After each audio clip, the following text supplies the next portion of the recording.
Hi, everyone. My name is Himaja Nagireddy, and I serve as the 11th Youth Observer to the United Nations. And my name is Virgil Parker, and I serve as a Global Goals Ambassador for Sustainable Development Goal number 4, Quality Education. We're both part of the United Nations Association of the USA, otherwise known as UNA USA, and would like to wish everyone a very happy Education and Sharing Day. This year marks the 45th anniversary of Education and Sharing Day. It is an opportunity for us to celebrate the countless role models, mentors, and leaders who reinforce the importance of education and dedicate themselves to teaching and inspiring future generations. This day also honors the work and legacy of the Lubavitcher Rebbe, Rabbi Menachem Mendel Schneerson. He was a leader who dedicated his life to advancing justice, compassion, inclusivity, and fellowship around the world. And notably, he was a tireless advocate for students of all generations. The Rebbe led by example and inspired so many to give to future generations. Let's hear what people around our country think about this day. So I want to ask, what does Education and Sharing Day mean to you? And why is it important for us to have days like this in our history? Good question. So Education and Sharing Day, to me, I think it's a big deal. I think it's just an amazing thing that we can advocate for education and that people in the past have worked so hard to make it so kids have access to free and quality education in the classroom.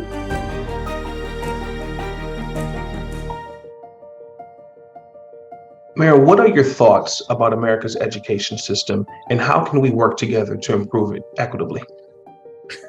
Yeah, so I was raised in public schools here in Atlanta Public Schools, and then I went to a public university, Georgia Tech, and a public university for my master's at Georgia State. And so being a local kid growing up here, education changed my life. And I think that it's important for us to work together to improve quality education. This year in the city of Atlanta, I've declared it the Year of the Youth. So 2023 is the Year of the Youth in the city of Atlanta, because I feel like if we serve the youth, then that means that the whole community is doing well if we can have the children doing well. And so every organization, every nonprofit, every business, every government agency, all has to put in on this group project that we call the Year of the Youth.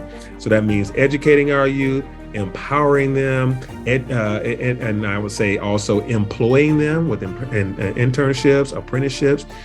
So the Year of the Youth is about all of us doing all we can to help the youth through education, through empowerment.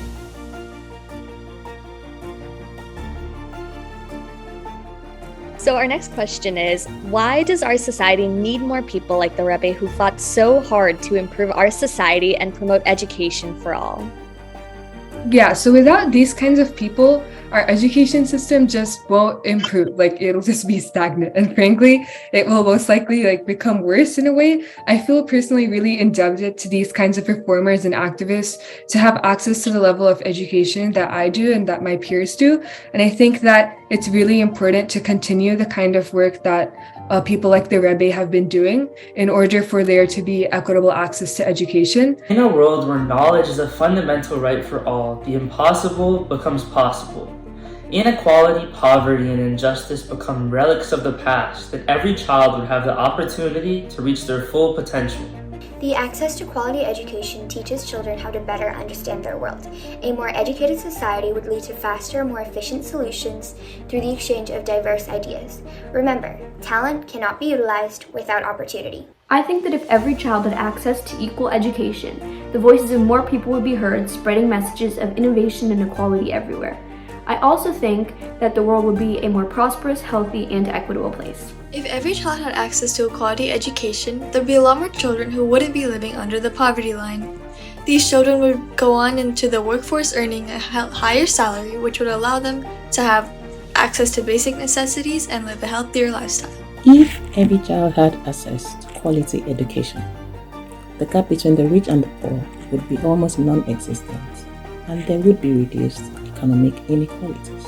If students across the world had access to quality education, we could see them equipped with the skills to facilitate tangible change, to pull their families out of the cycles of intergenerational poverty for a brighter future. Hi, this is Mayor Dickens from Atlanta. Happy Education and Sharing Day. Happy Education and Sharing Day. Happy Education and Sharing Day. Happy Education and Sharing Day. Happy Education and Sharing Day. Happy Education and Sharing Day. Happy Education and Sharing Day. Happy Education and Sharing Day. Happy Education and Sharing Day. Well, there you have it. As you can see, there are people from all across our country who care about this day and are inspired to see a better future for our children. Take this day as an opportunity to give back and thank a role model or mentor in your life. You can even reach out to your local elected official or community leaders to find out how you can improve our education system. And no matter what you decide to do, just do your best to make a difference for the better, because every little effort counts. Lastly, we want to thank UNA USA and its affiliate chapter of Rochester, New York, for helping us get this commemoration done. And with that, happy Education and Sharing Day. Bye, everyone.